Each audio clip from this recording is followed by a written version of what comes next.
Hello everyone! Papunta kami sa San Francisco para bisitahin ang sikat na Centennial Tuog Tree. This is our journey going there. Ang ganda ng biyahe.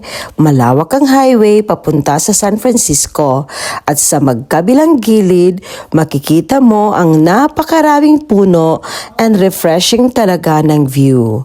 For your information, ang San Francisco ay bahagi ng Agusan del Sur dito sa Mindanao, Philippines at kabilang ito sa Caraga Region 13.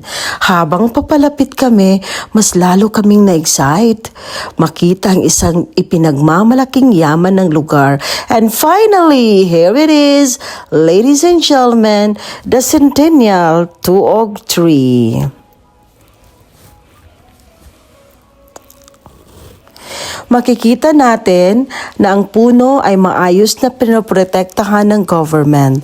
May mga harang at support sa paligid nito para mapanatili ang kaligtasan at katatagan ng puno.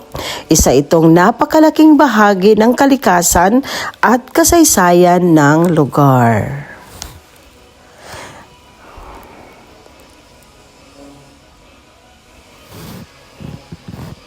Sana ay patuloy pa itong mapangalagaan at makita pa ng mga susunod na henerasyon. Thank you for joining this little journey with us.